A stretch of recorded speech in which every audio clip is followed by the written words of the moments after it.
Hey, that means the recording is in progress. It does. The recording is now in progress. What the hell did Progress. we watch? Hey, everybody, it's Movie the Podcast. Yeah, welcome to the Movie Podcast. That's right, Movie the Podcast. We watched a movie called Con Air, even though the plane says Jailbird on it, so they could have just called it Jailbird. Honestly, Jailbird better title. I don't. Con Yeah, Air I is Con it, Air is a reference to. It wasn't there. There was an airline company called Con Air, right? It's a pun. well, there's like Is that what? Continental Airlines, I guess, I and think that then yeah. Con Air is also that company that makes hair Oh, dryers. that's a hair dryer. No, I'm thinking of Pan Am. That's what I Oh was yeah, thinking. Pan Am, totally. Yeah. Yeah. But yeah, I just thought it was funny that the plane has like a painted on logo that says Jailbird in quotes, and they don't Yeah. refer to it as Jailbird, even though that's right there. They're like, no, we're gonna call Yeah. this Con Air. Yeah. Also, Jailbird on the side of a jail plane. Pretty clever. I do like Yeah, that. they did it. It's a bird. I mean, it's not a bird, but it's a metal bird. Also, did you know, both of you, did you know this? Because you're both diehard Simpsons fans like me. Did you know that Snake, his original name was Jailbird? Like, I I guess in see. like the season one or two where he showed up in the script, his name is Jailbird, not Snake. That makes sense. Mm-hmm. Oh no, So yeah, Beta. yeah. But yeah, so we watched Con Air. Like I said last week, a movie if you put a gun to my head and asked me who directed Con Air, I would have said Michael Bay 10 out of 10 times. Um, After watching it, I kind of wish Michael Bay directed this Do you because do you remember who directed it still? Like I know we looked I it up. already forgot his name. Yeah, Oh, I come on. Some respect on Simon West. Simon West, that's it, Simon West. Um, yeah, no, Simon West sucks. The direction in this movie is terrible. Like it's it's I mean, we'll get into it, but like Simon West's editing choices are like very like I can see why that Nick Cage there's a meme of Nick Cage that's gone around for years in this where he's kind of fluttering his long hair and he's like got this smile on his face.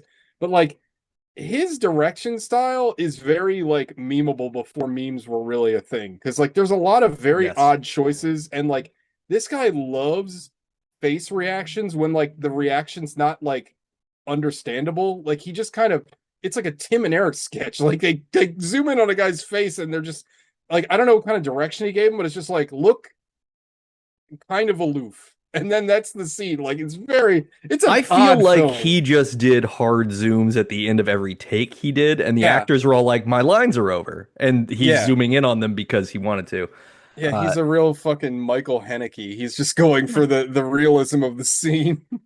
but it is also like it is a piece of action film nostalgia that is wonderful in its ways. It's not a good movie, but it does have it speaks to a specific period of time when we thought that we could do this tongue-in-cheek kind of thing.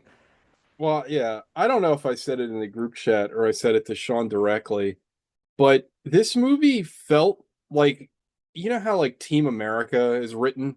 Like it felt like Team America, like Yeah. without being a comedy. Like it's also it is an action movie staple from the 90s.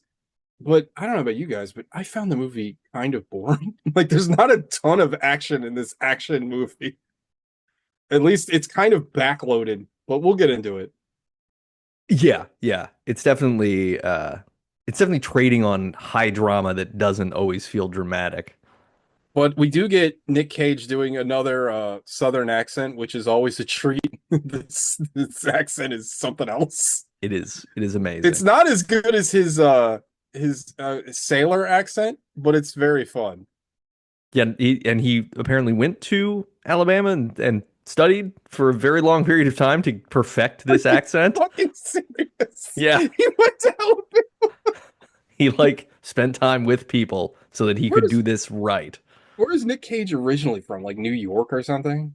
Yeah, I don't know. He's a Probably. Coppola, so wherever the Coppolas are from, right? Maybe California, honestly. Always funny to me that he's a Coppola. Like I know that's like the most known fact about Nick Cage, but it always can you imagine going to Thanksgiving dinner with Francis Ford Coppola and Nick Cage and the guy, what's his name? The guy from why can't I think of Jason Schwartzman? Oh yeah, Because he's technically a Coppola and what's her name? Adrian from Talia Rocky. Shire. Hallie Shire, Hmm. like it's a hell of a dinner.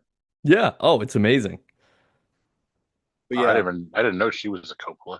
she's yeah, she how is she related to the Coppola? I think she's definitely a Coppola. I forget how. Yeah, she's like a daughter from a I gotta look it up. But I yeah, know she is. daughter from a I different mother or something like that. yeah. Um yeah, hold on, I'm looking it up right now. Also, Rocky, pretty good movie. I don't know if you've ever seen it. I've heard good So, things. Yeah. oh, her parents, yeah, okay. So her parents are Carmine Coppola, and listen to this fucking name. Her mother's name is Italia Coppola. So Okay. her mother's name is literally Italy Coppola. And she just took the I off, so she's Talia. Yeah, yeah, that's so yeah. And then so her okay, so Talia Shire's brother is Francis Ford Coppola. Oh, okay. There you go. So there you go. There's your Coppola connection. So shout My out favorite to Coppolas are the Coppola Coopalas, the flying trapeze artists from Big Top Pee Wee. hell yeah. Quality. Yeah. Um and Sean will be joining us shortly. Gogs had a butt sex convention or something last minute. His asshole fell out or something like that. I don't know. He did his classic bailed on us in the final hour, as we're hurtling into the sun. Gogs jumps out of the plane. I don't know. He Odd took the one analogy there. parachute. We're all Yeah. we're all still strapped here. On Movie the What did you Podcast guys air. what did you guys watch this week? I'll start with Alec. I think I just watched one thing. Oh my god, you feeling One okay? thing. Oh no, I'm wrong. Two things. Two Two things. things. I read a list. I try to keep a list going so I don't forget anything. I And can't wait till we get inevitably, to mine because I I forgot. still forget things all the time. Because one of Yeah, these me is a too. movie I did forget about until the other day. But the thing I forgot about that we watched a week or two ago was Pootie Tang, Hell Oh, yeah. nice. Love which Yeah. that movie. absolutely rocks and is absolutely fucking insane that the whole thing is written by Louis C.K. Did he direct it too, or did he just I write it? don't know if he directed it, but he wrote it. Yeah, I love that movie. But man, that movie's great. Lance Carruthers is so good. That movie, I mean, He also directed it, yeah. we talk about movies like this all the time, but that is definitely a movie kind of lost the time, and it's a shame because that movie was never very popular, but like the people that love it, it's like I mean it's a very different movie, right? But like the way we talk about Kung Pao Way of the Fist is a lot like the diehard fans of Pootie Tang. Like the people that love that movie will love it forever. And then the people that have never seen it have like no interest to ever watch it. You know what I mean? Yeah, you like What's up, Sean? What up, big you just dog? you describe it and people are like, oh, that sounds terrible. Yeah, We're talking about Pootie Tang? Yeah. Hell Pootie yeah. Tang is so good. It's so Hell yeah. fucking good. I love Sarate. it. Sarate. That movie rocks. The other movie So we good. watched the new. I don't know who directed it. I don't know who directed it, but I know it was a first time director because this movie is based on a play, and she also like wrote and directed the play, which is wild because she got like creative control and everything right out of the gate. That's The pretty movie good. is God Is. Oh, I've been Oh, hearing about yeah. that. How was that? That movie is amazing. Yeah. Oh, I gotta Yeah, watch it. it's very good. It's not like it's not a movie I could like cheer for because it's really Sure, dark, sure. Yeah. but it is awesome. It's so good. Everybody's so good in it. Um, How I felt about got Zone of Interest. I love the movie, but it's not like you walk out of that movie and go, "Fuck yeah, Yeah. Zone of Interest." Like, it was- um, yeah, it's really good. It's got Sterling K. Brown, Vivica A. Fox, Janelle Monáe. Um, Basically, the story is that these twin sisters and their mom, their evil dad, like burns them up when they're young, like lights the mom on fire. The kids get caught in the crosshairs. Mhm. They get sent to like foster care, and eventually their mom finds them and tells them that she wants them to go find their dad and kill him. Hell yeah, good premise. It's a Shit, it's a really good movie. I highly recommend it. It's like one of the best movies I've seen in a long time. The acting is great. There's like crazy violence. Sterling K. Brown is in it, and he's just the best. He's always good. I feel like Yeah. we're definitely like Team Sterling K. Brown on the show. I feel like that guy elevates everything he's in. Yeah, I'd almost Yep. listen to that This Is Us recap podcast that he's on with Mandy Moore now, Yeah, just to there you listen to him talk. go. Yeah, he's great. Okay. I'd rather just watch The Predator again. Yeah. Yeah, that movie, All that right. movie rules. That movie Um, rules. But no, the movie's really good. I highly recommend it. Dude, I was gonna check it. It's on my list of to check out. Yeah, we went and saw this past Sunday, and it was highly recommend. Went Good to watch. the cinema. Yes, the cinema. Went to that nice East Point movies with the like that is 6 feet between rows of seats, and you have plenty of room. And That's where we saw Black Panther 2, right? Yep. Yeah, that place is awesome. I love that theater. That place fucking rules. The seats there, for those of you at home, they're literally like reclining chairs that are you sit in. It's fucking awesome. And like Yeah. Alex said, for I hate walking, but even in like the most theaters now have the stadium seating, but I still hate walking in front of people. It's always the worst. That place, you have like 5 feet. It's fucking awesome. Yeah, it's like when you're so fully nice. reclined and your feet are all the way out, there's It's still so like nice. 4 feet between your feet and the chair in front of you. It's So like you're not like shimmying or like it fucking having to rules. fight your way through it. The place is great. Also, I think it's an independent movie theater, right? Because I remember like the layout. Yeah, of it it's is called very, like Flagship or something. yeah, it fucking rocks. That theater rules. I love that place. But it was almost kind of funny because they have like a stage area all the way in the back where they do like events. They do Yeah, I like remember- comedy shows and things like that. And while we went Sunday morning, and while we were there was a church having a service back there, and you could hear the preaching and all this stuff coming as we're walking in. At first, I was like, "What movie is this?" Then I realized it was coming from the back area of the building. Yeah, I remember when we were there, they were advertising that what's his name, Mickey from 98 Rock was gonna have a comedy Yeah. set there. I'm like, oh god. Mickey Coachella. We saw him once, and he wasn't as did. bad as I would have expected. He was relatively funny. Yeah, he wasn't too bad. Yeah, I mean, I All would right. never have gone and seen him again. Oh, he died. No, R.I.P. Baltimore Comedy Factory, because now it is a Oh. Royal. I mean, it's probably a better use of its space. We saw Mickey Coachello. What's that? T-Rex? Is that the guy's name? Oof. Didn't we get like free tickets? That's why we went, right? I Oh, remember. we got free tickets from your girl Parker, Oh yeah. but then like we got down there, I was like, oh, they're not actually free. You got to pay, or there was like That's- a drink That's minimum right. or something. That's right. We're like, we got what free the tickets. We had free tickets that had a 2-drink minimum.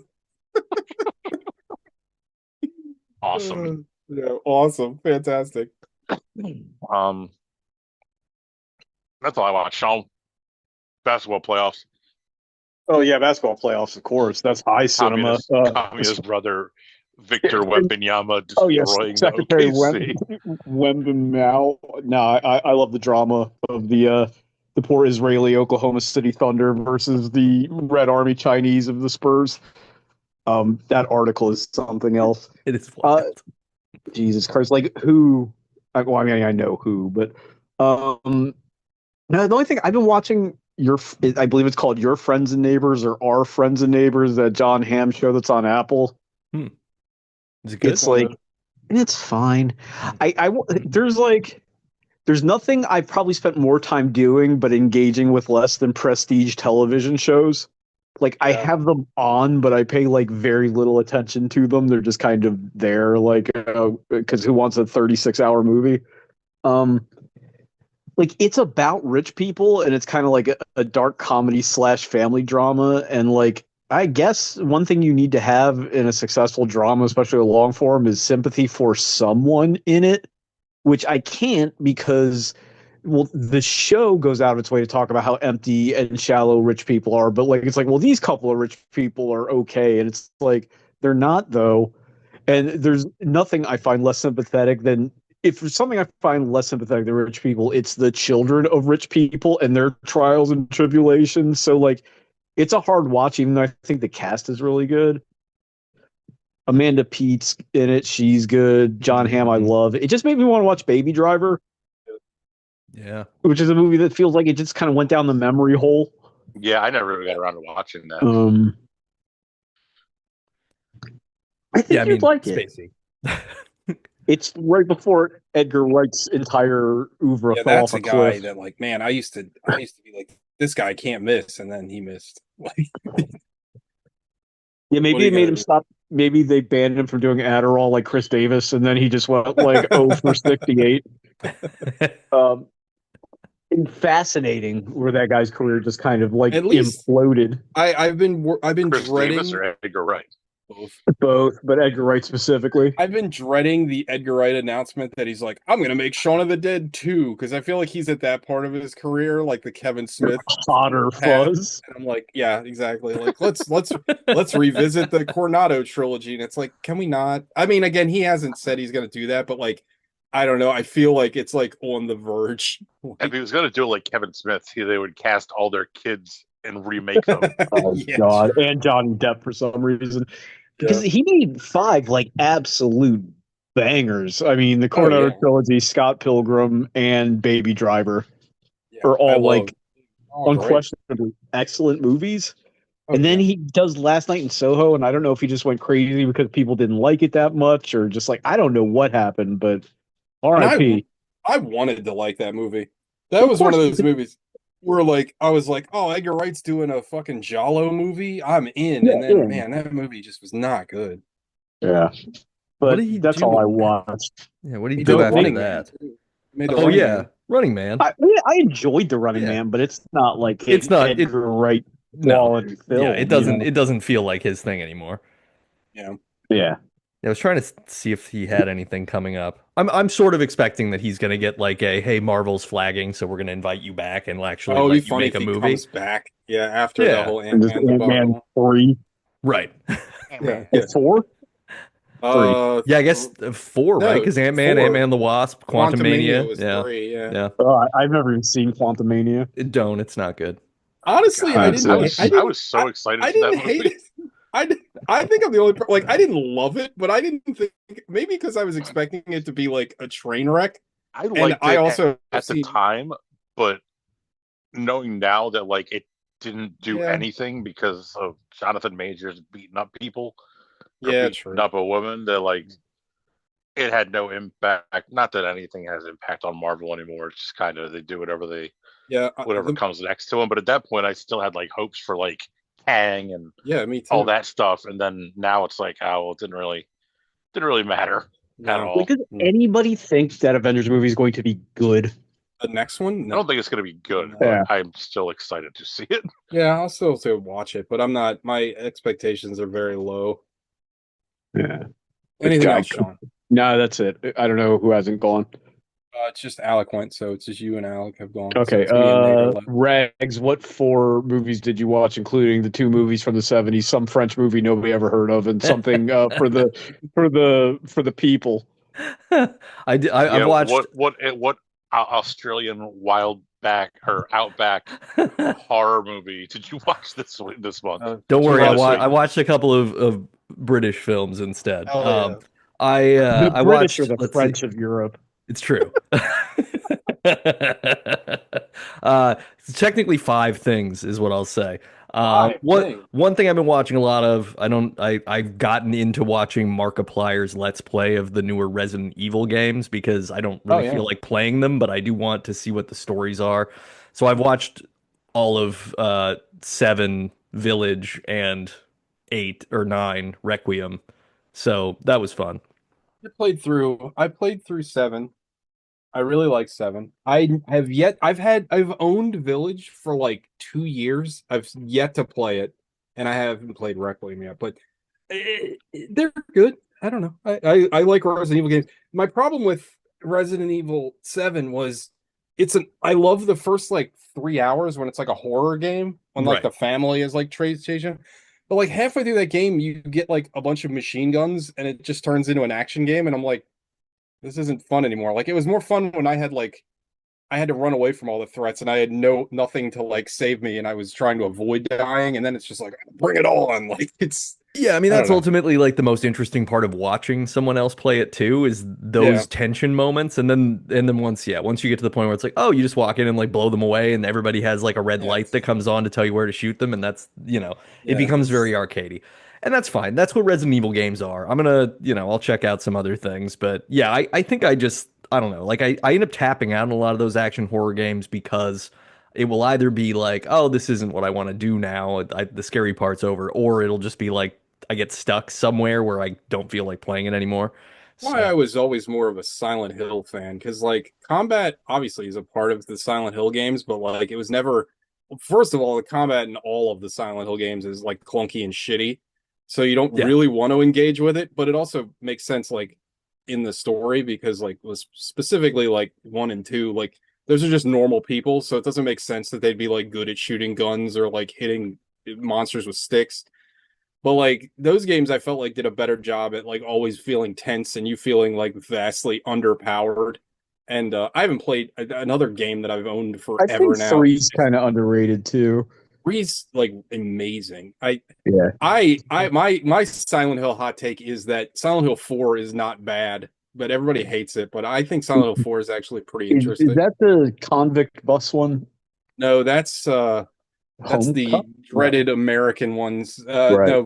No, 4 is The Room, the oh, one the where one where you're you're just in the stuck in the apartment. apartment. I Yeah, like Yeah. that game a lot. Now, the gameplay loop gets a little annoying in that game, but I think like it's pretty fun. I don't know. Oh, hi, Silent Hill. Hmm. yeah. So, Action horror is kind of hard. Tommy Like Wiseau. besides Alan Oh, Alan okay. Wake and like the first Condemned, I can't think of like good. And I guess Alan Wake isn't really an action horror, even though you're running around a lot. It But kind of is, but the funny part so, about the Alan Wake games 1 and 2 is that the worst part of the game is when like you actually have to play the game. yeah, Like the best part is all the David Lynch references. oh yeah, the atmosphere, especially in Alan Wake 2, the atmosphere is like so cool and the world is so cool and all the story beats are great. Yeah, And then like you run around shooting like shadow ghosts and it's like this isn't that interesting. I feel like Sam Lake should just write books. Oh yeah, I think he'd be really good at it. Yeah. I mean, Sorry, I Nate. I would do like those like, interactive novel sort of games of Mhm. that style more than having to do a bunch of like even like just little quick time events would be fine for me, I guess. Yeah, I Um, agree. Nate wants him to reboot Indigo Prophecy. Let's sure. go. I mean, Let's give me all go. those like Broderbund games and shit. Like, let's go back in time.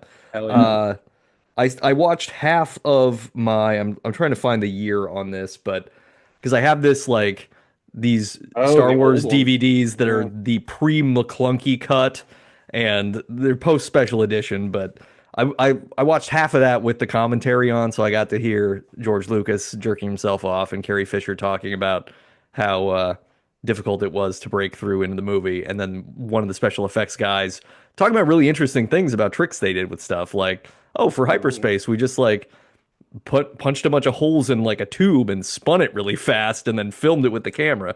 It's kind of fascinating because they did have to do some Some kind cool of tube. shit. yeah, Yeah. and it's funny because those effects still look amazing. And then Yeah. fast forward to now with that Mandalorian movie that I think looks absolutely terrible.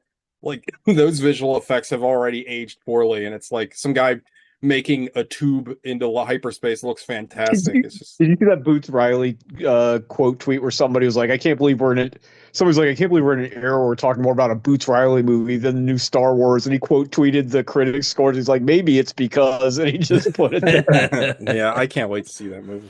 Yeah, Yeah, I mean, because yeah, everything I've read about Mandalorian and Grogu is like it is a direct continuation of the most recent season of the show. So if you haven't been paying attention, like I don't know, you wouldn't know what's happening, and two, Well, like thank you. it's just it doesn't have the tactility like for all of the things that went wrong with the sequel trilogy. Like at least they bothered to do things on sets and in locations instead of just Yeah. all green screen sets and shit. So. I mean, I'll watch it at some point, but I'm probably not going to go to the theater for it because it's That's just a not. wait till it shows up on the Plex for me to watch it. And even Yeah, then it's gonna be like, yeah, well, it's maybe dicey. something else. I still haven't seen the Last Jedi. Don't What's even the bother. Rise of No, Skywalker. the Rise Yeah, of you still Skywalker. don't need yeah. to. It's not. You didn't miss anything. You just It's missed really bad. disappointment. It's terrible. Speaking of, I watched Is This The Thing Last On? Jedi, or Rise of Skywalker. Yeah, I watched Is This Thing On, which is the Will Arnett, Laura Dern, Bradley Cooper directed film where Oh yeah, I remember seeing trailers for this. yeah, yeah. It's about stand-up comedy, stand-up comics. It's Jesus. it's if anybody here watched The Marvelous Mrs. Maisel, it's just that, but it's Will Arnett instead of a lady. He's he's going through a divorce. He's a finance guy and he wants to get a drink at a bar that has a cover. And they tell him that if he puts his name on the list, he doesn't have to pay the cover. So he goes in and then he's just good at comedy. But all he does is talk about how he's sad and getting divorced. And that's most of the movie. It's fine. It's not anything in particular special, and it doesn't make a lot of sense, and the relationships are all contrived, and it ends on a very traditional like we're both miserable, but we can be miserable loving each other, and it's like okay, cool, thanks, BoJack. Fun. Yeah. I also watched A Fish Called Wanda, which is great. Oh, I love that That's a movie. fun classic movie. Yeah. Classic movie. Plus movie. And then the last thing I watched was Secrets and Lies, which is a 1996 Mike Leigh movie. This is like it's like a long, it's 2.5 hour long British family drama sort of thing where a black woman is trying to find her birth mother, and it turns out it's kind of this like down our luck Cockney goofball lady, and they have to bond across race and she- things.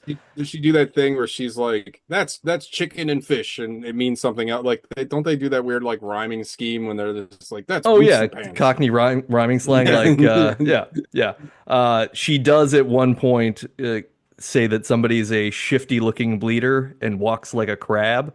So that was fun. It's actually a pretty funny movie, and it's cute. It's got what's his face, the guy that played the Rat Man in the Harry Potter movies. Oh, Who could forget Thewlis. Don't forget old Dear Rat Boy. Rat Man? It's what is shit? I can't remember his name. Anyway, he's good. He's playing a photographer, and he does like all kinds of weird photography. So just like the movie's intercut with him taking photos of people who need driver's licenses, but also like ladies in lingerie and whatever else, like just goofy shit.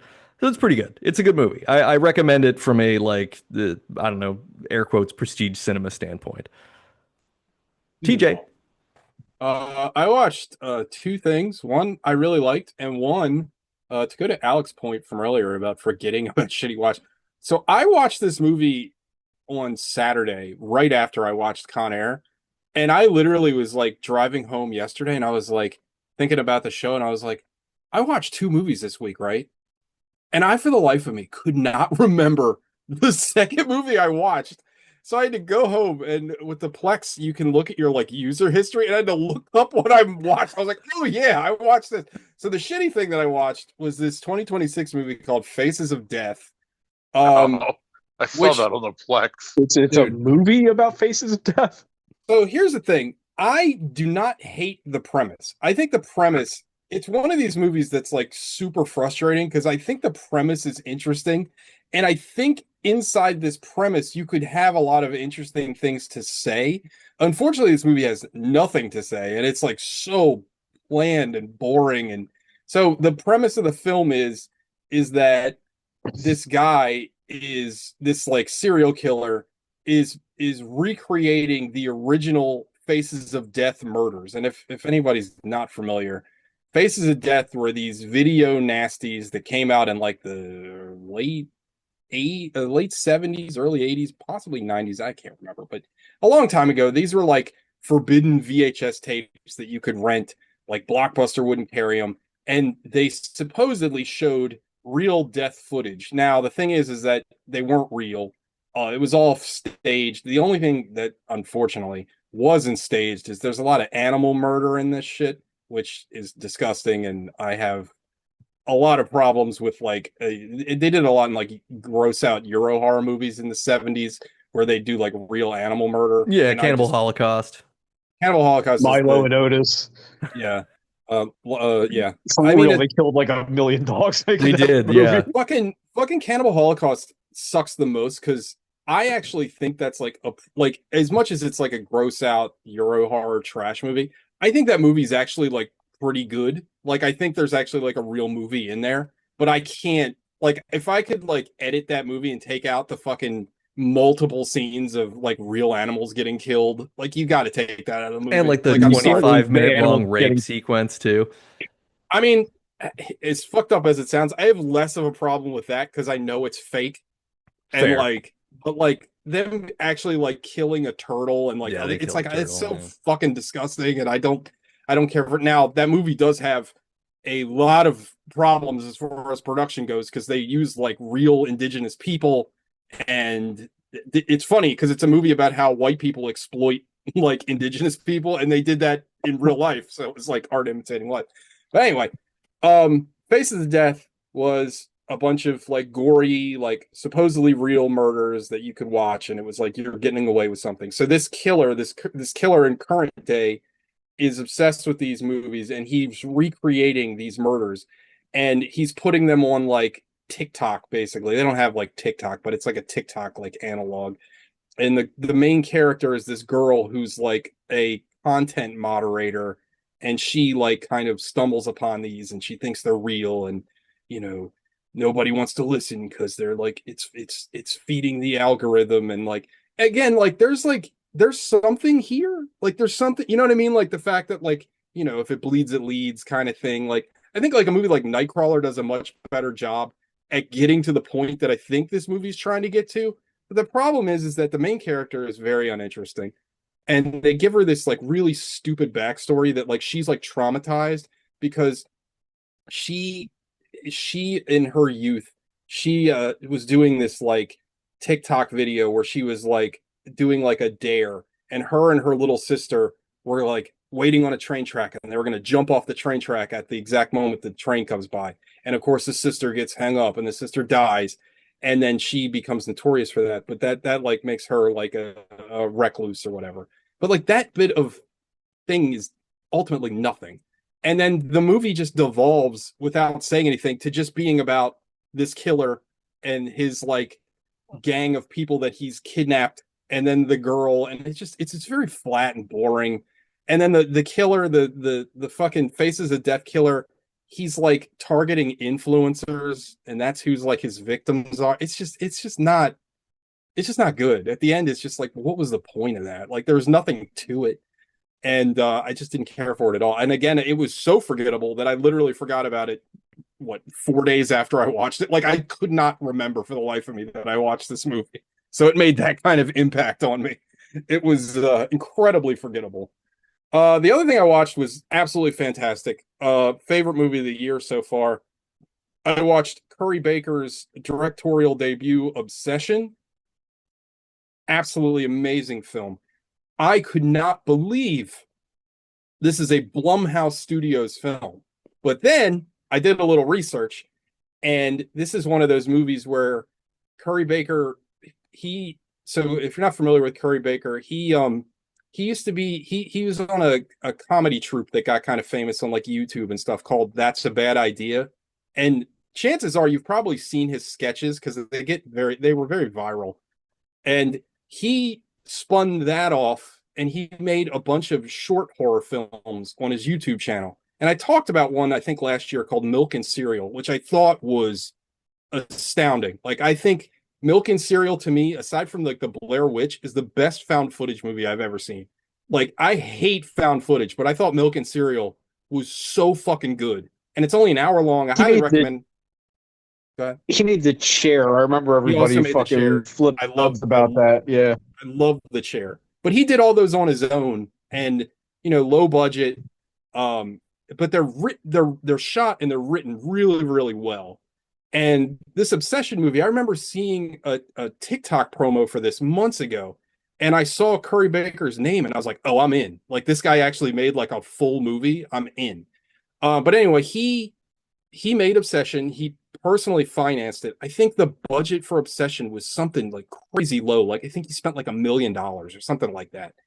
And what happened was he filmed the movie. He was shopping it around at like film festivals, and there was a bidding war for this movie.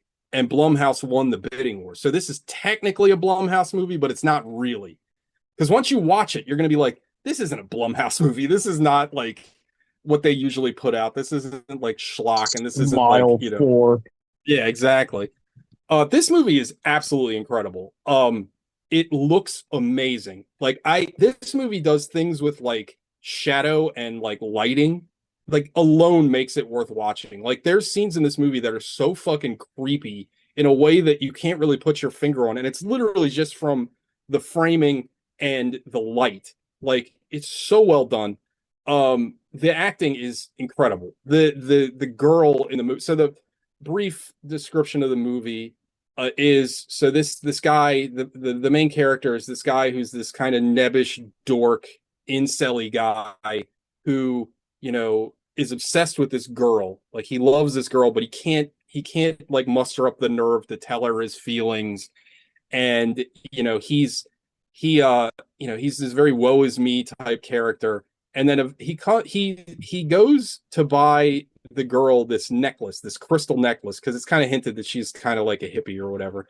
So he goes to this like hippie shop to buy this crystal necklace. And while he's there, he finds this thing that's called a one wish willow. And it says that you break this stick and you make a wish and you get your wish. So basically he takes her home one night, and you know, basically shit doesn't go his way, and he can't nothing happens, like there's no argument or anything, but he can't like bring himself to tell her his feelings, and he's like very insecure. So he makes this wish. He breaks the thing, he makes this wish, and he says, I want her to love me more than anyone in the world. And from that point on, that's the whole fucking movie. And I don't want to give the whole thing away, but obviously with that kind of premise, it's a monkey paw situation and things go absolutely bananas. But the girl in the movie, her acting, like this girl, I think is going to be a fucking star because her acting in this movie, I mean, she holds the whole movie together. If her performance is bad, this movie is bad. But her like facial control in this movie is like nothing I've ever seen. Like her character goes through so much, and there's basically like the real her that's somewhere underneath of all that, and then this like basically mind controlled version of her, or demon possessed, because it's never really explicitly said, but like you can see the turmoil in her face, and then some of the facial expression she does, it's incredible. And the movie does this amazing job of going between insanely scary horror to like comedy.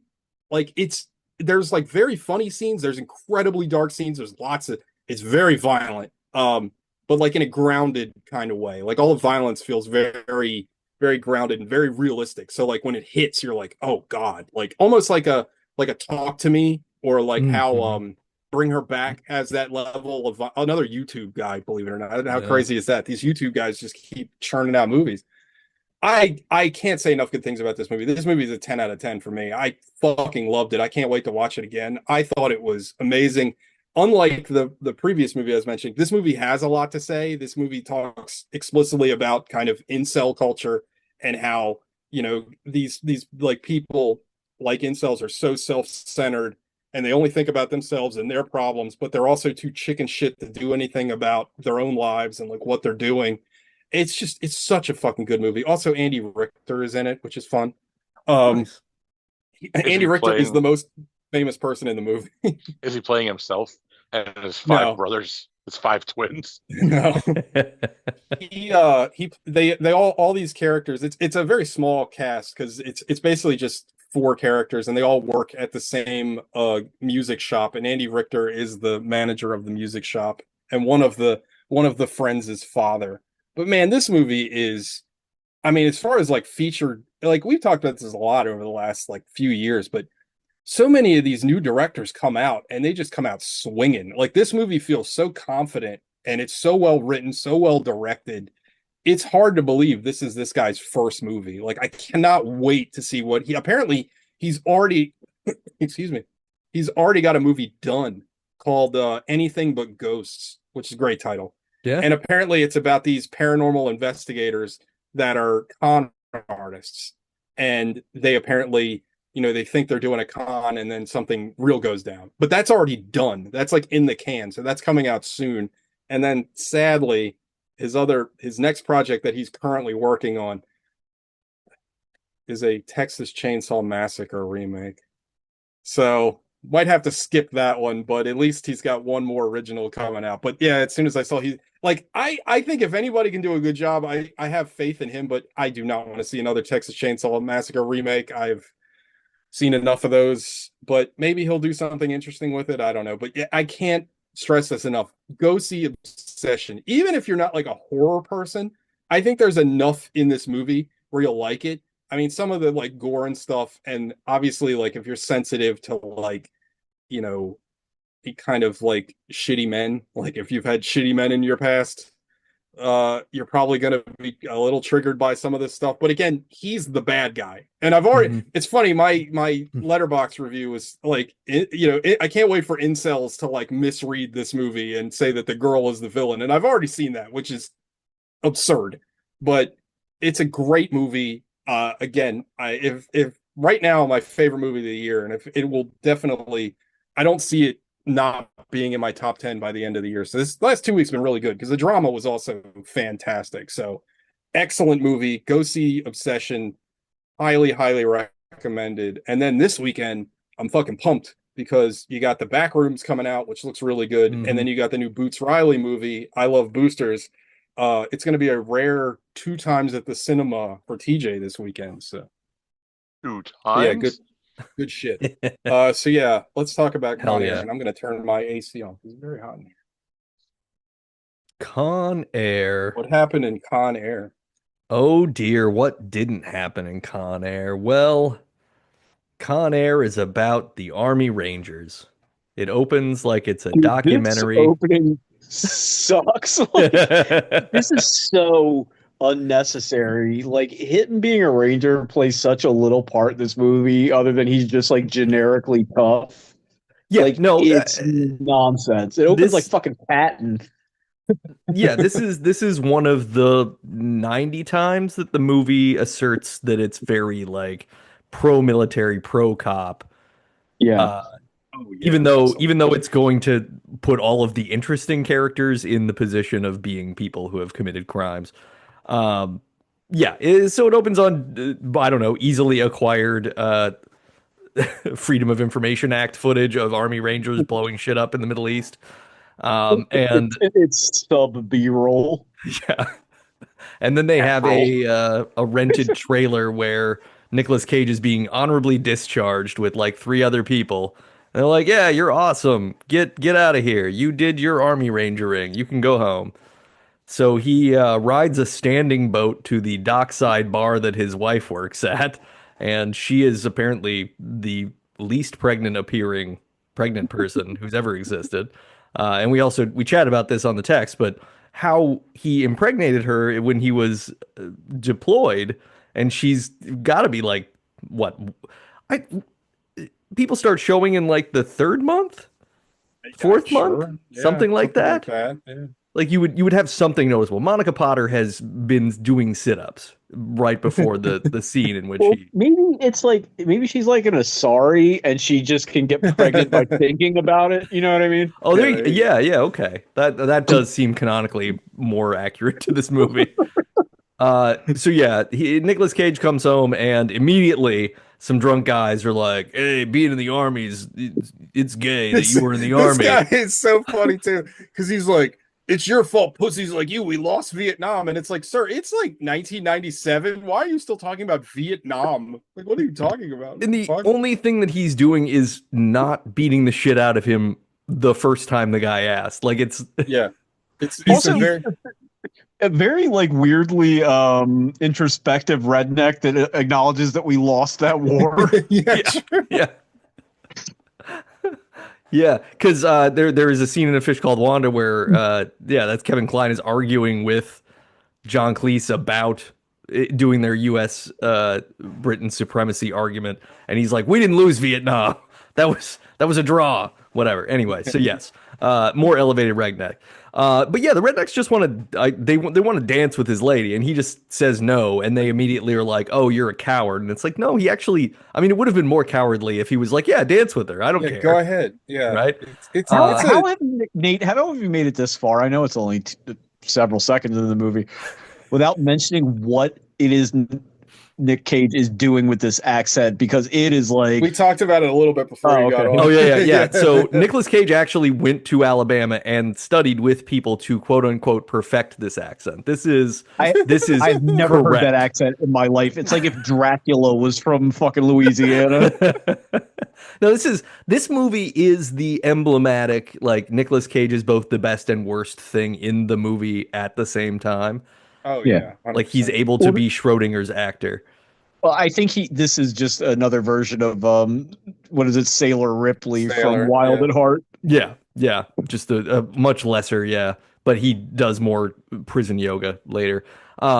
So yeah, he doesn't want to fight, and Monica Potter's like, "Oh man, you fought before," because and literally nothing about the way Nicolas Cage presents himself as Cameron Poe would indicate that he was previously a fighter. But I guess he was an Army Ranger, so he must be dangerous. So these guys just he tells them to buzz off. They buzz off. They have a dance together, whatever, and then they're walking out happily, la la la.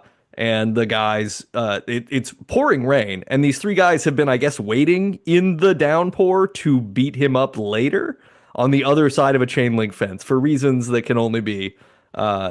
It looked cool to the director. The bar is also in like an ironworks factory yard. Yeah.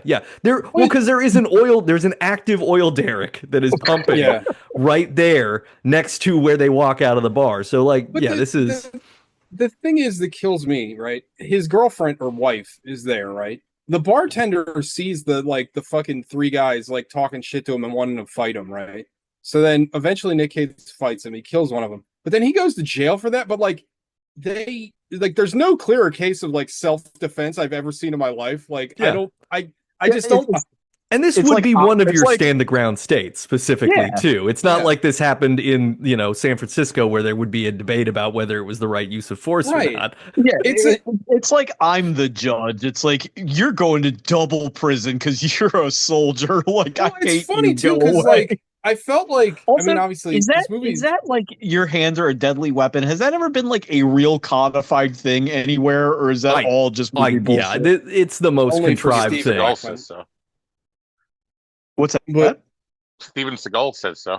yeah. Oh, fair enough. I mean, the thing is that I mean, obviously, this movie is not written particularly well, but I felt like in the beginning they're like, "Well, just get him to jail." Like you got it, and you can't make him like villainous because like it would make more sense if like he like stabbed the guy or something in the like he's like, "Fuck you, you can't dance with my wife," and then like stabs him. But like It would make more sense if he committed some kind of war crime and these were all military prisoners, and that would explain why they have so much military hardware in the later movie. a better movie actually. Yeah. I kind of like that movie, Sean. That's But like yeah, a I mean, cool Yeah, idea. and then Cyrus the Virus is some fucking intelligence guy that got a bunch of people killed. Like, it's a much easier movie to kind of navigate than like they're just in like the fucking the raft or the negative zone or whatever this prison is that they're being transferred from / Also, to. I just want to put it out there so we can think about it till we get there. But at the end of this, can somebody please explain to me what's the point of Steve Buscemi's character was in this? Because I still don't understand like what he was even doing in this movie and why. Yeah. The whole reason that the better movie didn't happen is because this movie wants to be actively making fun of liberal and or progressive ideas about everything. Like this Yeah. movie Oh, is yeah, saying army guys know how to get it done, cops know how to get it done. So the judge is representative like the system doesn't work, guys, because look, the system is locking up the wrong people. I And sentence you to kiss my ass. One of my favorites. Cutaways. and so Nicolas Cage gets arrested for killing one guy with the knife that the guy tried to kill him with, and sent to jail because he's double responsible because he's Wait, deadly no, enough that I'm sorry. Maybe I don't know. Maybe I like spaced out because I did a lot during this movie. I thought he gave him one of those like karate chops to the nose. Oh, He you know, does you're give right. him You're the right. He did. nose He bone. yeah. He last Boy Scouted him. Yeah. yeah. He Yeah. like hit his nose and like his but Bo's nose went to his brain. Yeah, yeah. Also, like his time in prison, like with his pinups of monster trucks and children's drawings, and his like weird obsession with doing yoga and learning Spanish and how to do origami makes him seem like less like I think they're trying to make him like this like likable Renaissance man, but he just seems kind of like autistic and having like schizoaffective disorder. Like he seems insane. Is his cellmate Bubba Gump, or am I racist? Yeah, No, it's Bubba Gump. Yeah. Okay, good. Yeah, Yeah, good. yeah. Because Baby O. Bubba Gump always has to die or almost die in movies that he appears in during this Dude, time period. I'm sorry. I know it's way later in the movie, but like, oh no, my insulin. My diabetes. That was so funny. It's like, I got my insulin. Like, come on, dude. Also, Hey, like, look, but Cameron Poe proves to him that there's a God, and that's what really So- matters. so This movie later, needs I to know- prove to you that cops are good and God exists. I know I'm jumping all over the place, but like at one point, Cameron was like, "We'll find a syringe." Like, where? Where are you gonna find like a Lucy syringe? They're not just everywhere. And like, Well, they, it's in the you know, it's you in got to the get. first aid kit. How many first aid kits have you seen with fucking needles in them? Like, I've never seen one in my entire life. Like, and I grew up in a diabetic house. Like, what the fuck are you talking about? Yeah, you gotta find that lucky abandoned fire truck at the plane boneyard at the at the airstrip, and it just so happens to not have been That's cleaned right, out. it's literally called the boneyard. So Nicolas Cage is in jail. He's in jail. He's doing all the things TJ described. He's book learning. And when there's a full scale riot happening briefly in the jail, he just sort of like does that thing where he puts his pillow over his ears, like his parents are fucking in the next room or something. Yeah, it's the Dredrick Tatum. Like, guys, shut up. Oh, sorry, champ. Let's just watch The Simpsons. Let's not watch movies anymore. Let's watch old Simpsons. And he's getting letters from his daughter because his baby girl's been born, and he loves his Well, the baby movie girl. goes like it goes full on epistolary for like 20 minutes. It's like, Well- all right, we got it. It's also a movie that shows the passage of time by slowly growing Nicolas Cage's hair to the long, luxurious locks they will be for the rest of the film. Because he has a close cut military haircut when he gets off that boat at the bar, and by the Also- time we get through prison, it's shoulder length. He Also, ages from Kane to Lynch, and then goes to Very nice. All the prison stuff. Like, I felt like this movie was very long. All the prison stuff could have been a 2-second montage. Like, you didn't need to stay at the prison as long as you did. I felt like that shit went on. No, but forever. they had to do what you were describing, which they want to make him seem like, oh, this guy's like special. He's a well-rounded. He's not a killing machine. He's a loving machine. Yeah. And also to show that he bonded with Pretty with sure Bubba Gump, that's a Kiss song. I'm not a killing machine. I'm a loving machine. Yeah, I'm Cameron Pro, polyglot and friend to the Negro man. so he's reading a lot of letters from, and honest, some of the art in the cell is disturbing. There are kids drawings and some like posters and calendars and stuff, but there's also like strange artifact. I should have taken a picture of it. There's some weird shit on the wall in that prison cell that does not make sense. Although So what anyway, they don't show you is that the kids' drawings are actually drawings that Cameron Poe made. Yeah, right. he's like taking that art correspondence course that was advertised on TV. With the turtle. Yeah, exactly. It's just Draw, like, and, draw the like, turtle and mail it in, and we'll tell you if you're an artist. Learn how to draw the Marvel. Yeah, that's right. It just kills me because it's like, well, how do we express that he likes dude stuff? It's like, I don't know, put pictures of trucks on his wall. Yeah, they can't be ladies because then he looks unfaithful. Because he's to a his married wife. man and he's got Yeah. a baby girl that he cares about. Baby girl. So his day comes up that he gets to be released. They're gonna send him home, and it also so happens to be the day that his cellmate is being transferred, and they all get put on the same airplane, and that airplane is called the Jailbird, as we referenced before, and we cut to John Cusack, who is our good cop, liberal cop guy that runs prison stuff, and he wears socks and sandals, so you know he's got different ideas about how we do law Yeah. enforcement. And Yeah, he's like so too bad his- gay coded in this movie. It's ridiculous. But his suit's so big, he looks like David Byrne. Like, it's like the most ill-fitting suit I've seen in a movie. well, and he kind of walks like his first walk in when the guy's like telling all the other airplane guys what to do. He like walks in behind him and like starts miming that he's doing his bit, and it's like, what is this guy's deal? He's the cut up because he's not funny the rest of the time. He's not he's not, I don't know, loose or charming or something. He's just sort of the smart guy. He knows 4 synonyms for chatty, so that's important too. You need to know that about him. I found his character like exhausting in this movie. Like every time he's on screen, I'm like, can he not be on screen? I don't know. There's a lot of people in this movie. I'm just like, what is going on? Like, I don't know. Well, it is. Yeah, because Cusack is constantly in shots that feel analogous to what's going on in the scene. Like the whole time when the plane is landing and he's running around the boneyard, like he's constantly diving into spaces and falling down things, but he's never actually affecting anything. He's just running around because we can't follow Nicolas Cage the whole time, I guess. Because actually, Nicolas Cage isn't going to do anything for most of the movie, so that's part of it. This movie to me was like, when are they going to get to the fireworks factory? The movie, like it's just like everything just kind of felt like it was just delaying the because you're sitting on a conveyance for the entire movie. True, So we get a I don't know, a Suicide Squad-esque roll call has to happen now. So we get introduced persona. Yeah. Here's all the criminals that are on here. So there's a guy named Nathan who's a Black Panther who killed NRA people, and he's a bad guy for some reason. Pause. TJ did bring this up, and I want to expound on some other part of it. This is Ving Rhames' character. Yes. Yeah. Okay. So TJ was like, why did they make him a villain by shooting white supremacists? Like, but I think it's to Nate's point. Like, again, like anything even remotely progressive is gay/evil. Also, like, how many black militants would land on a nickname that is just a David Bowie record? Like, who, like, Diamond Dog is not like the first thing I think of when I think of black liberation. Like, yep, maybe he's just a big Metal Gear Solid fan. I guess. Yeah, so we get him. This movie has to bring in weird racial politics that are not necessary for the movie that we're watching at all. Well, because it's because it's what? It's 97? Yeah. So it's 1997. Look, we won the Cold War. This is a movie that's acknowledging all the things that we've perfected about society, which is we're post-racial and we get to joke about all of it at the same time. And look at how we're trotting all this shit around.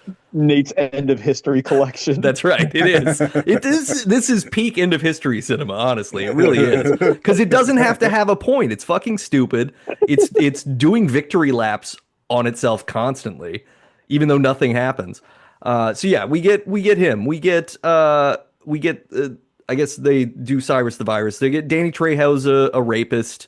Who? Oh my god! Whose name is Johnny 23 or something because he's like it'd be 46 if they knew everything. It's like, oh cool, you rape more people. Fun. It's also like if that's true, wouldn't you just say that's your nickname and then right? Yeah, that's also a good. Like, is your nickname legally binding for? It's basically like a Fortnite handle. Just go by whatever your thing is, dipshit. Also, I will give this movie its flowers. Like, Danny Trejo is always a big guy, obviously, but he looks especially huge in this movie, and like everybody kind of looks huge. Like John Malkovich is like a Chad in this movie. Like he looks kind of big. Like there's that guy that looks like fucking TGRI Bradley Cooper. I don't know what his character's name is. But... And the guy that Nick Cage kills, who I swore was the guy that played Sabretooth in X-Men, but it's not him, but he looks just like him. Tyler Mane. Yeah, it's not him, but it looks just like him. But everybody's like swole in this movie.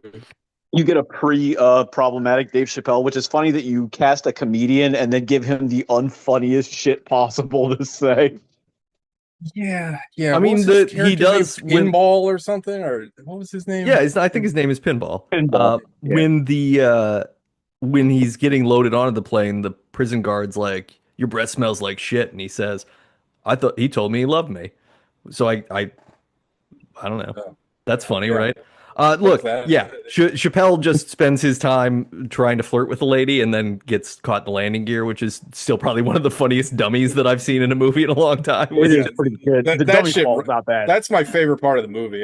Spoiler alert. I fucking love that scene. Also, it's the most clever part, even though it doesn't pay off in any meaning.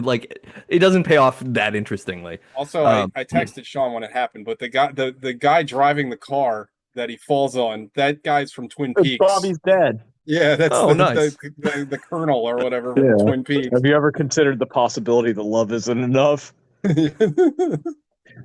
So yeah, we get the roll call and we get introduced also to Cyrus the Virus Grissom, who Hey, is like a pause real super quick, Nate. killer crime. Yeah.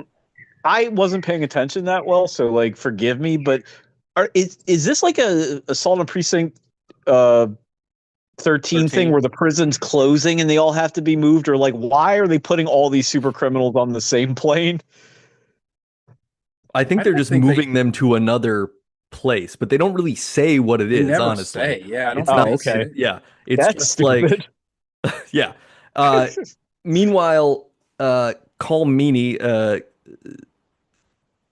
O'Brien, Chief O'Brien from Next Generation Yeah, is an asshole who drives a Corvette that says "as kicker" on it, and he wants to put a DEA agent on the airplane with a gun, pretending to be a criminal because that seems like a smart idea. And for reasons. Cusack's like, "Don't do that," and they're like, "Fine, we won't do that." And then they put the guy in the plane, and he still has the gun.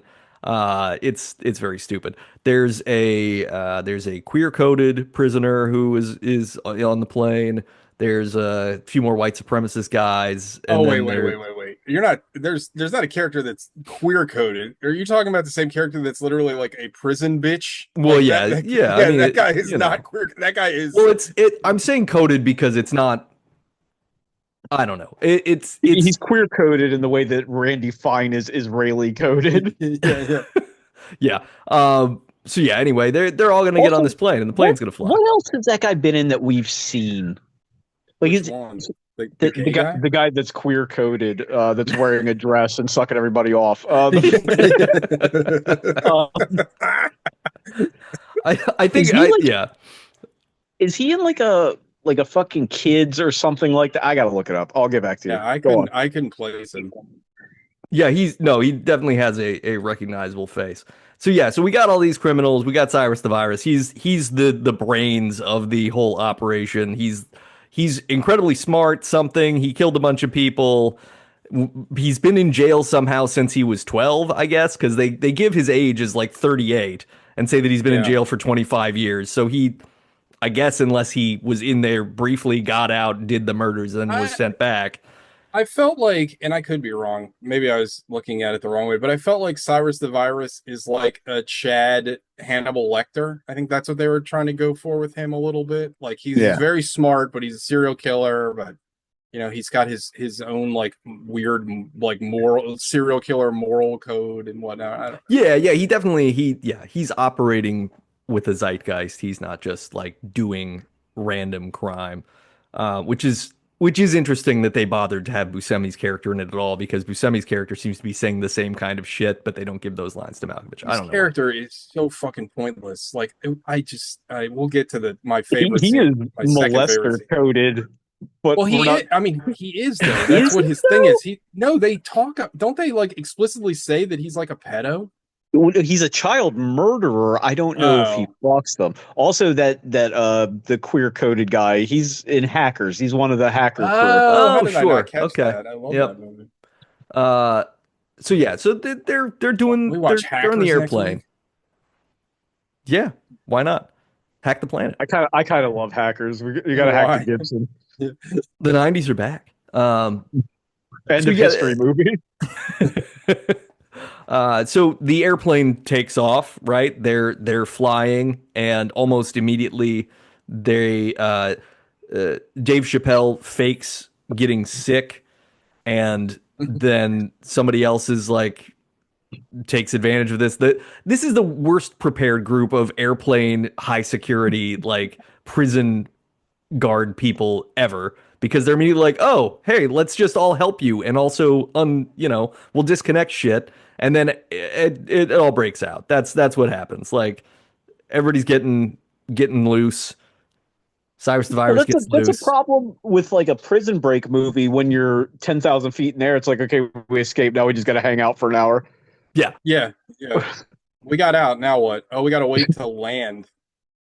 Like, okay. It's like, what now? So yeah, so they take the airplane to like a Carson, California airport or Nevada, I don't know. They take the airplane. Carson City, Nevada. So they take the plane to Carson City, and they're supposed to do a prison transfer there. So they take the guards, I guess, and they put hoods over the guards to conceal their identity. Oh, the DEA agent guy gets killed almost immediately because he had a gun on him, and that was stupid. He also has a tape recorder on him that gets sent later, but no one ever plays the tape because it's broken. So real quick, because I've watched a lot of fucking action movies on a plane, they always make it a big deal that you can't shoot a gun on a plane, but they have no problem shooting a gun in this plane, like, ever. Because isn't it like cabin pressure and all that bullshit? Isn't that like the thing you're not supposed to? Yeah, you probably don't want to do that. Yeah. Yeah, this is a box cutter is way more efficient, but like this is it's like how they say, like, don't use your cell phone at a gas station. Like, it's not that big a deal. But like, you're probably fine.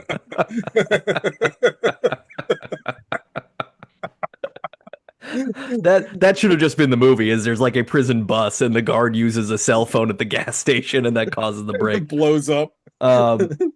Zoolander level stuff. And then somebody's like, "Oh no, not again!" And it just pans over to like 50 exploded buses.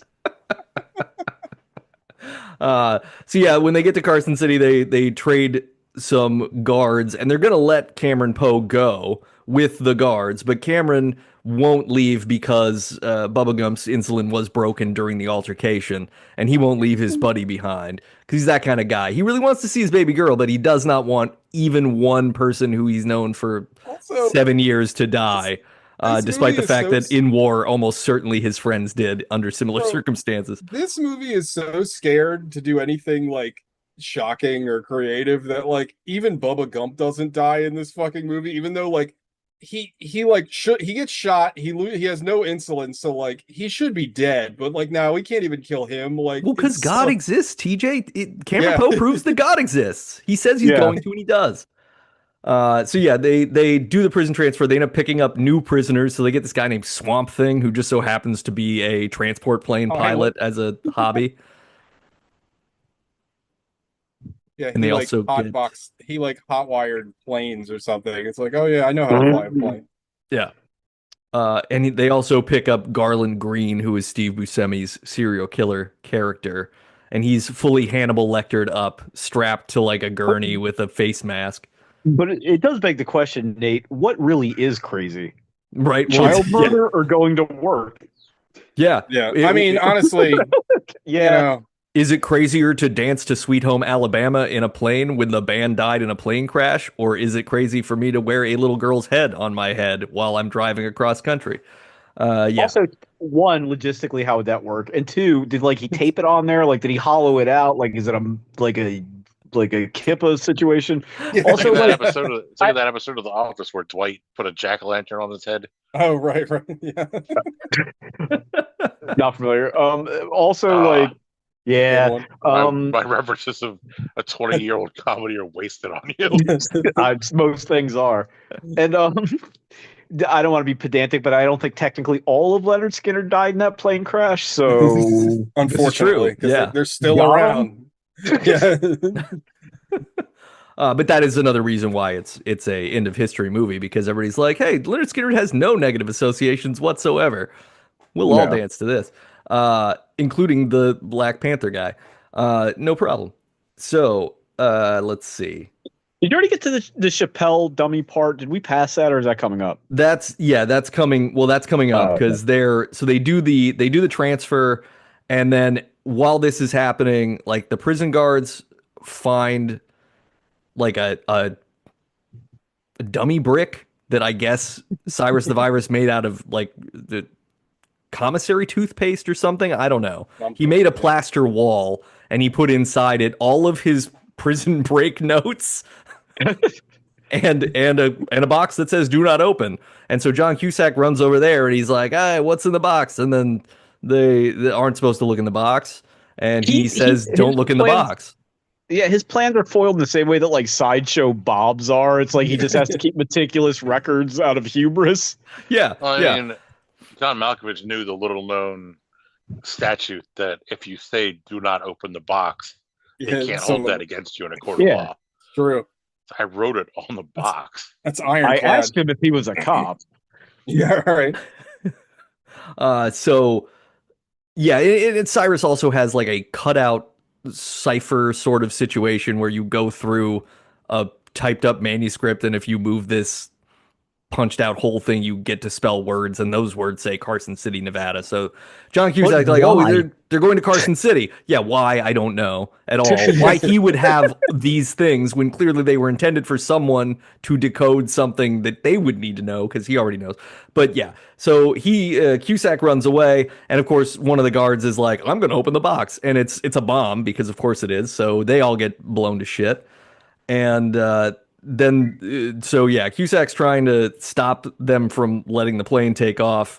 And this is when Dave Chappelle takes the transponder out of the airplane, and he goes to put it in what is it, Uncle Bob's plane tours something, plane in another hangar. And then there's a woman, so he has to flirt with her because that's the kind of character he is. But that makes him late to get back on the plane. Yeah. But that makes him late to get back on the plane. So he's running. He jumps onto the landing gear, and you kind of think maybe that he's going to get in there, and then landing gear crunches him. So that's fun.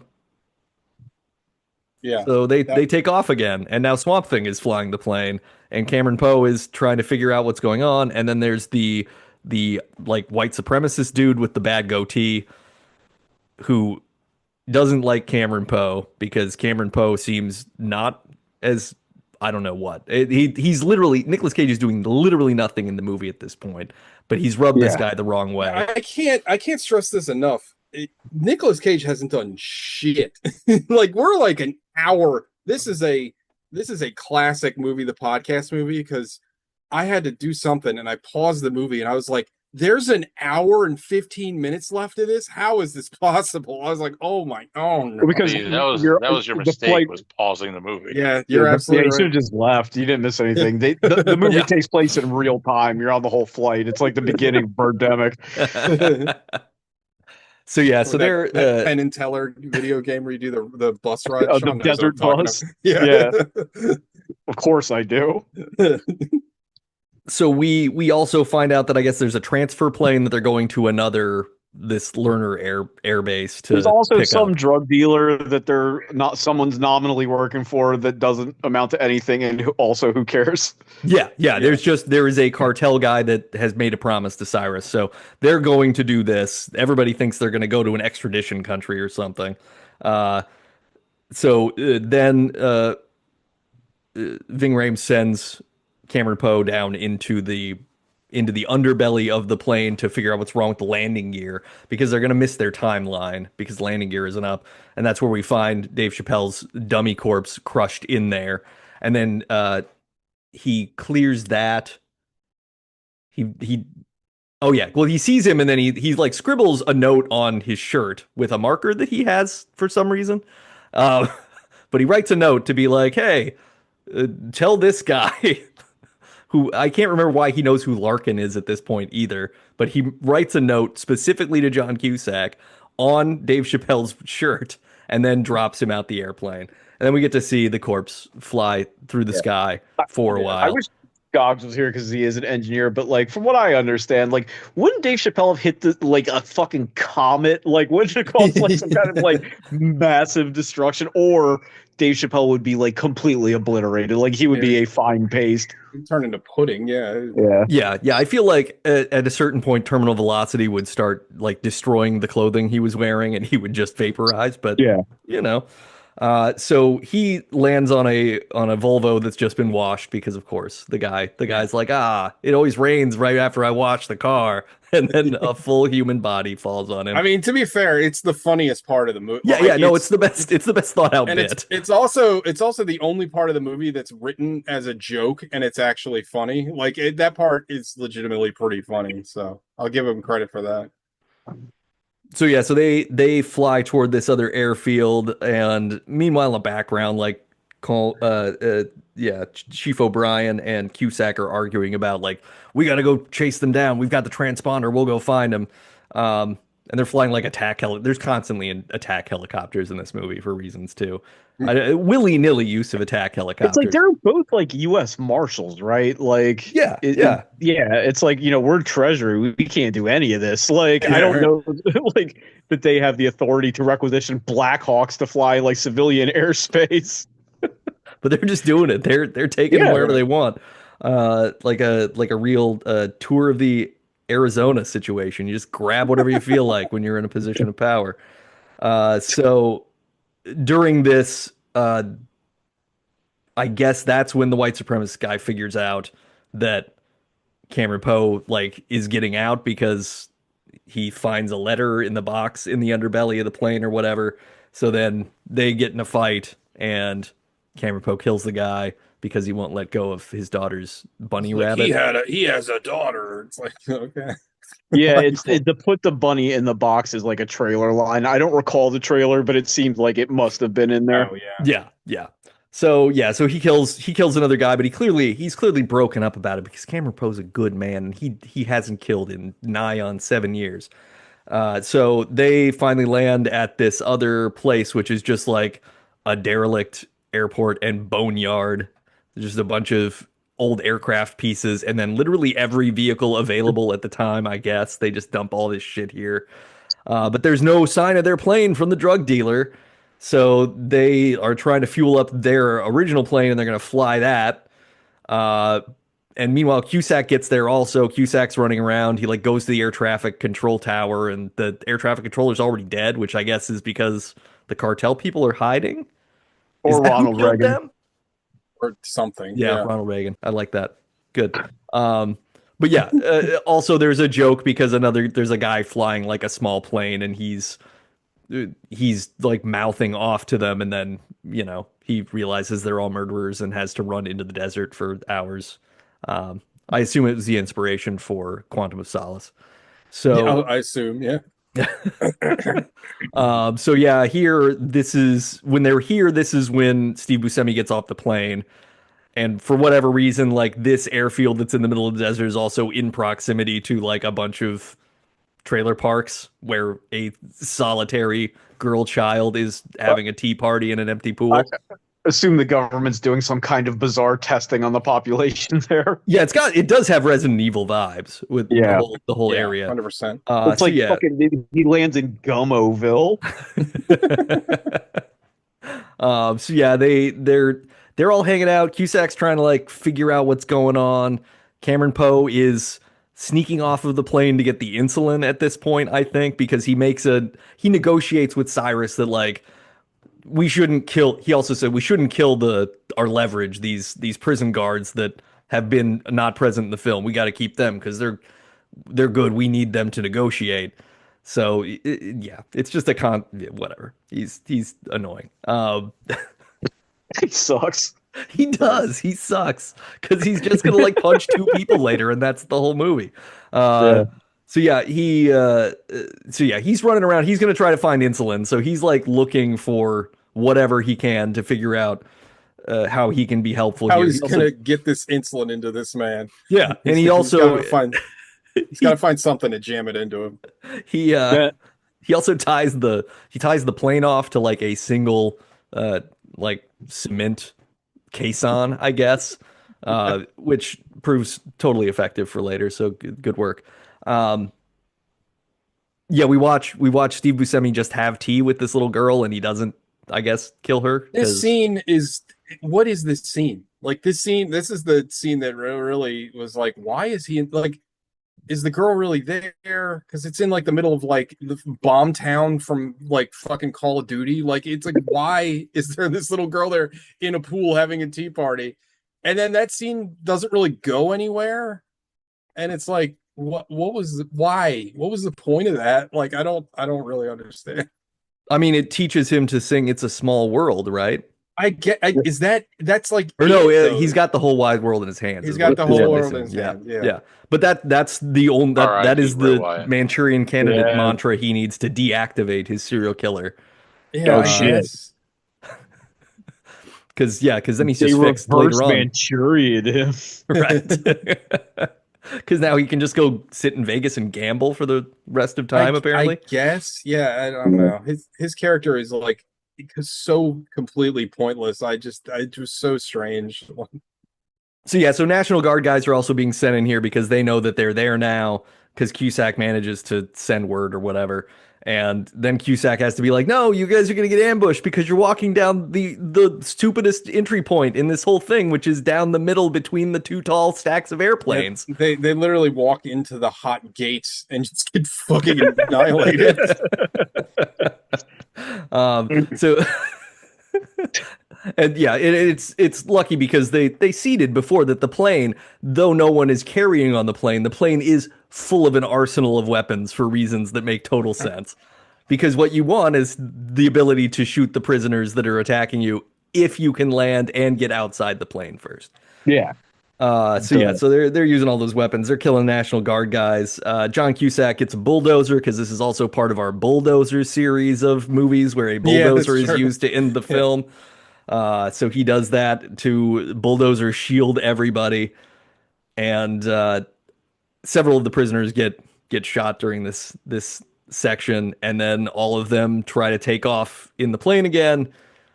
And that's when they figure out who Cameron Poe is because everybody else finds the box that Cameron Poe didn't do anything with, like because he loves his little girl, his baby girl, so he couldn't get rid of her gift for her birthday because he's getting out on her birthday, or all of the notes that he's carrying with him. So now they know he's trouble, and we also have both Cusack and Chief O'Brien in attack helicopters flying toward the plane at the same time. Also, nothing less exciting than watching two like semi-leads backseat drive a helicopter. Like they could just make them fly it for some reason. Yeah, no, they both get to scream at each other like, "Don't do it!" That'd be too unrealistic for this movie. So yeah, we have to have them shoot the missile. No, don't shoot the missile. Yeah. The high tension dialogue is, "Don't do it! Don't do it! Take the shot!" Right. It's just that back and forth. And meanwhile, Nicolas Cage is now finally fighting people, I guess. Beats some people up, gets control of the plane in the cockpit, forces the guy to land the plane, but they can't land the plane because they're too far from McCarran International Airport and they don't have enough fuel for that for reasons, even though they just refueled. So they decide to do 3911s. Yeah. So they land on the Las Vegas Strip in the middle of the busiest gambling day in the world, but it's also suddenly nighttime because they've been flying, I guess, for 11 hours. Also, even though they do crash on the Vegas Strip, like the destruction is like way less than it should, because it's not as really that bad because they just kind of crash into one casino. That's about it. Like it would be like there'd be like thousands of cars like annihilate. Like it's really not as bad as it should be. Well, and luckily all the debris barely misses the principal characters, and we don't see it hit anybody else. So presumably everybody's fine. How does the propeller not cut Cyrus in half? Like this movie takes. Like it makes the cardinal sin of doing the big plane number and then having another 20 minutes of movie. It's like just end the movie because we need a fire truck chase now too. Yeah, it is really annoying that this movie continues going at that point. But then you get to see Cusack and Cage hop onto police motorcycles and ride off together because they've been a team the whole time. And this is what law enforcement really should be: is an alliance with slightly intelligent people and former military guys who get shit done. Yeah, hooray for centrism, I guess. Hooray. Kind of, yeah. right, center rightness. So they're chasing the fire truck down, and everybody dies. That's it. He kills Cyrus the Virus. He kills Ving Rhames. Kills the other guy. Cyrus the Virus with this weird like fulcrums thing. Like he gets like mushed. His head gets mushed somehow. Like, isn't there like a press or something that like the weight falls on his head or something? It's something ridiculous because he like falls out of the helicopter or whatever, and then he's just like, then he gets his head mushed. It's like, okay, like it's very strange. Yeah, was it like the ladder on the fire truck? Remember? Who cares? Yeah, who gives a shit? Yeah, it doesn't really matter. But yeah, so in the intervening time, the things I forgot to mention is he does get the syringe. He does end up giving insulin to Bubba Gump. Bubba Gump is feeling better, but then he says he's the one who's been ratting them out and gets himself shot for no good reason. And that's why Nicolas Cage says, hey, I'm going to make sure you believe in God by finishing this movie. And the only thing that would have made me believe in God is if this movie wasn't made at all. Yeah, I was So- gonna say it does the opposite for me. It's like that Simpson. I forget what that side character's like. There is no God. Like it's as I felt like. So, like, you could take 10 minutes of this already 48-hour movie and make Cameron Poe at least like nominally religious so that he would care that somebody said that there's no God, but like Yeah, he just exactly. all of a sudden is like, I'm going to start a new like liturgy here for him. Like it's just like, okay. It's frustrating because they're positioning Nick Cage like he's the action hero, but he doesn't do much of anything, and he never seems interested in doing anything. Like he would be content if he could have ridden out the whole situation, just got insulin in his buddy, and then walked away and let them like extradite themselves to Guatemala or whatever. It's very odd that it has so little interest, and that all of the action stuff is in John Cusack's hands. Yeah, it's an odd choice, right? Like, I mean, you're gonna Like, you some of have the Nick stuff- Cage, but like he doesn't do anything in the whole movie. So, It's like they had a truck parked on the action hose for most of the movie, and then they kind of drove off, and it all happens at once. It's like, I don't care. yeah. Yeah. So that's it. That's Con Air. They That's Con get Air. reunited, I guess. He gets to see his daughter. So that's And then you get to hear Trisha Yearwood sing. Oh yeah. oh yeah. How do I live without you? The I forgot all Oscar about nominated that song from Con Air. Point of order, they are not reunited. They are united. He has never met her. That's true. That's yeah. true. It should be much more awkward. I was She should be hoping that very he'd have confused by her blood covered. I was hoping he'd have the same reaction to his kid as he did in Wild at Heart. Where he's like, you don't need me. You don't need me, daughter. You're like, you know what? I actually don't like you at all. See you later. The whole time I was watching this, I was like, did you think David Lynch watched this movie? I bet he did. He probably liked it. He was probably like, this is fun. Like, Oh, a lot of fun. I enjoyed it. So that's Con Air. Yeah. We did talk Let's about all this. give it our threes and get out of here. Yeah, I don't think we need to mention anything else. Alec, let's see. Was your favorite part of the movie the guy from Star Trek's classic car?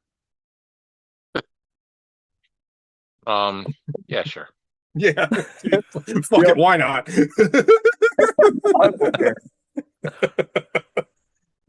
Also, that guy not speaking with an Irish accent like fucked me up. Also, he has a very Benedict Cumberbatch like over enunciation American thing going on, which was Yeah. very funny to me the whole time. Well, because he's still pulling like Irish vowels now and again, but he's trying to cut them off at the last Yeah. second. Yeah. In the same way that Nicolas Cage is trying to drag out every letter to approximate some And I sort know- of Southern accent. I know that actor. Sequence. Sean, sorry. I said I feel like they shot this in sequence because that accent just disappears for Nicolas Cage. It becomes like kind of a plain Southern accent at some point. Oh yeah, but he studied for months. Thank you for that tidbit, Nate. Yeah, that makes the it movie was nuts. It was the craziest thing I read about this whole thing. Is like, no, he actually like put a lot of effort into learning this accent. I was like, hilarious. okay. All right, 5 knuckle shuffle time. Wah, wah, wah, wah. Nate. Oh man, yeah, it's a 3. Like Sean hit it. Yeah. I mean, I do think there are moments in this that are so bad they're almost good, like the corpse falling through the air. But it really, I was like, I remember this being more fun. Like there was, because this was definitely a movie that I feel like became a college. This is a bad movie, like Face Off, and it's like no, Face Off's actually a fun bad movie because Yeah. John Woo actually knows how to make a movie, and this guy is not doing that. And nobody is caring enough about this. Everybody's mugging. I think it's most evident by the closing credits of the film, where we get every single actor in their makeup, like smiling while their name pops up on the screen. So it's like, oh, hey, Cyrus the Virus is actually John Malkovich, who is smiling about being a murderer, I guess. Like Yeah. it has no tonal consistency, and it's just dumb. It's just a dumb fucking movie. So yeah, 3. Three. Sean. I kind of want to give it 2 for 2 Corvettes because there are 2 classic Corvettes in the movie. But I Alex's guess favorite part of the movie. I guess it's a 3. And Nate's like Nate's thing about I remember this being more fun. I guess you could say that about that whole time period just in general. Like I was like, oh yeah, shit was probably more fun in the 90s, but it probably was like this, just like kind of boring and like disjointed.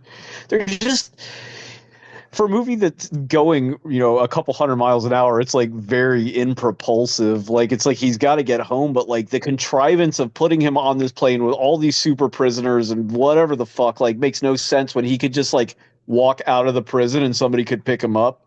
And that would kind of solve the entire movie. I'm not really sure the logistics of like how much it costs to fly these like 12 weirdos out there.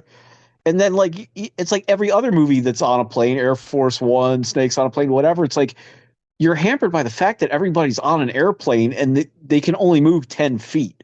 So like unless you're making Before Sunrise or some shit, like it's the movie's not going to be very interesting. You can't have like you can have the hallway fight from Old Boy, but the whole movie can't take place in the hallway and be a functioning action movie. You know what I'm saying? Like Yeah. Yeah, it but needs like a different kind of stake where there's like also a airborne virus that's slowly seeping through the plane or some shit, or like there's a fire in part of the plane that they have to keep moving away from while fighting. Something that I don't know, but even that makes the movie too stupid. it's weird, right? Because I feel like they recognize like, okay, this is boring. We got to get them off the plane. But when we get them off the plane, they're all still 10 feet away from the plane. They never like go anywhere. Yeah, because And they then they have stand to around go and back. talk about how they're gonna just get back on the plane.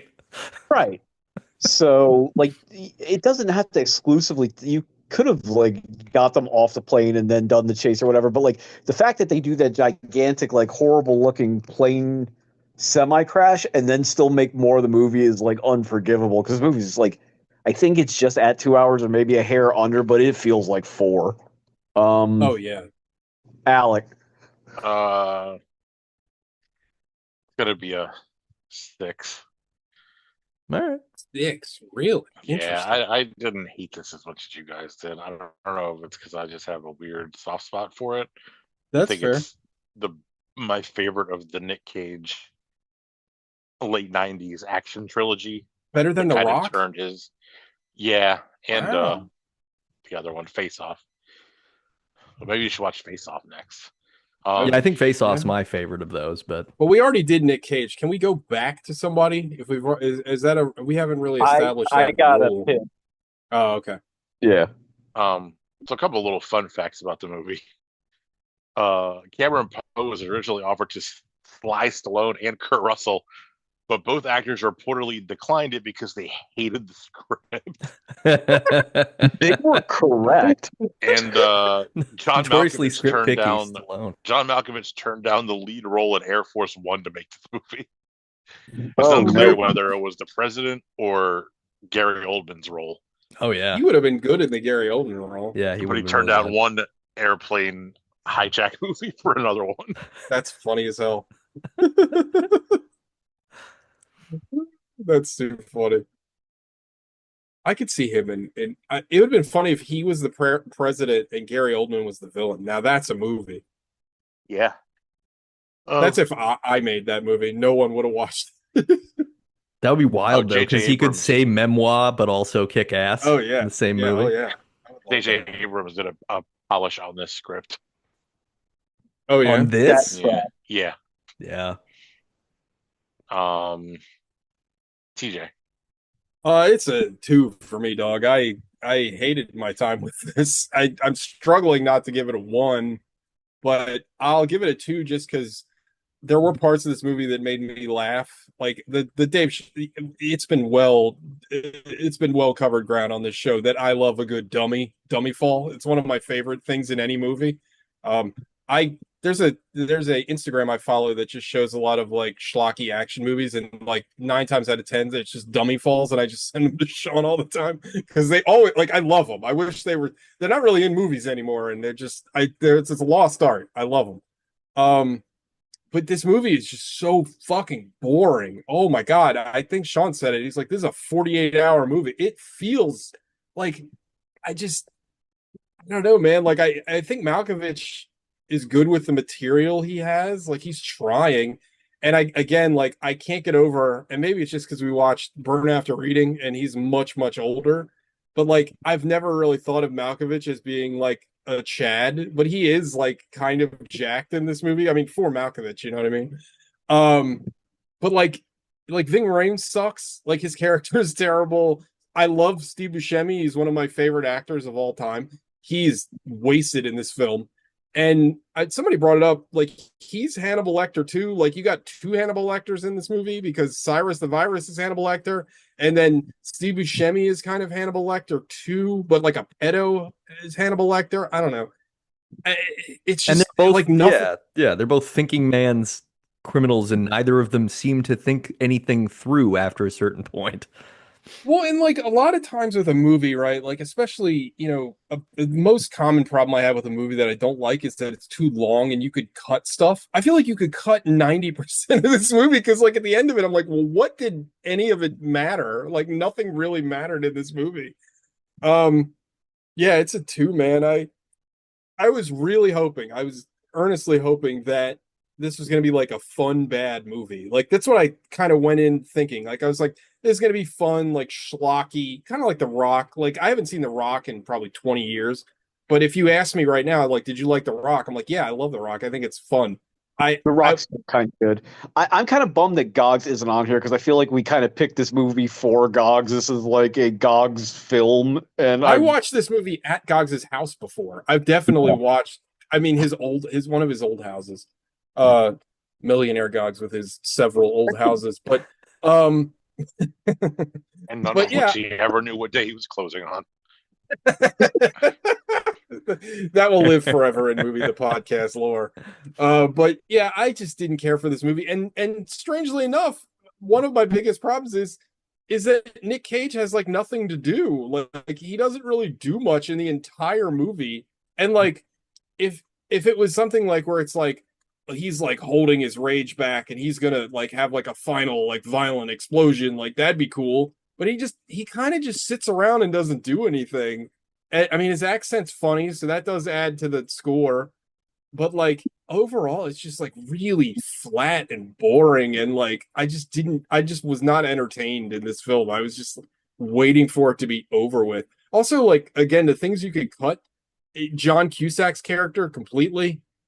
Like I didn't understand him. I don't know, man. It just was not very good. And I was hoping for something fun and stupid, and I just got stupid. Like it's not fun and stupid. But Sean, you said you had a pick for next week, so please continue. The lady that kind of looks like Mexican Mariska Hargitay, that's the guard or Yeah, the whatever. prison guard, yeah. Mm-hmm. She is in Boomer Revenge fantasy movie Falling Down with Michael Douglas, which is a shocking. Falling I thought down. we did Okay. watch that. No, I don't think so. We probably talked about it before. Hmm. Did we do Falling Down? I don't recall doing it. I mean, I don't have time to look through the annals of the podcast right now, but I was positive that we did, but maybe I'm wrong. Yeah, maybe. I don't know. It's harder to look up stuff now. We're gonna say that we didn't and watch it again. I don't think we did. I don't know. I don't remember. Maybe we did. I don't know. I remember distinctly talking about the bazooka scene where he has it backwards and the kid is telling him how to use it. I don't know. I could be wrong. Well, do you have a second pick? I mean, I'm down with Face Off if we've already done, but I guess we can't Cage. We already twice. did Cage. Let's not do Cage again. Is Cole Meany in Miller's Crossing? I'm gonna Ooh, go another Coen Brothers movie. he might be. I'm looking. I'm surprised you didn't pick Hackers. But okay, if Cole Meany's not in Miller's Well, Crossing, Steve Buscemi's in Miller's Crossing, so there you go. I don't know. Maybe Hackers would be more fun. Let's do Hackers. All right, hell yeah. All right, Hackers. We'll do Hack Hackers. the planet, dude. Hack the fucking planet. I'm pumped to watch Hackers. Oh yeah. Hackers is responsible for however old I was when that movie came out. I spray painted my computer keyboard because of Hackers. Oh, yeah. Also, and I'm sure I'll talk about it next week, but they prime Angelina Jolie. She's never hotter than in that movie. Like, oh my god, that awoken a lot in me. Pixie cuts for the rest of my life. I know Sean knows what I'm talking about. Oh yeah, I'm familiar too. It's a body glove and pixie cut era. Big fan. Big fan. All right, guys. Next week, Hackers. Also, lots correctly, John B. Miller, who is Scottish, has possibly the worst American accent in cinema history in this movie. Yeah. Who's yeah. that? Which one is that? He's Sick Boy from Trainspotting. He's Zero Cool. He's Crash. In Hackers. Yeah. Still thinking about Con Air. All right, next week, Hackers. Just remember to hack the planet. We get to Hack watch fun 90s versions of what they thought the internet was going to look like. I can't wait. Hell yeah. All right, guys.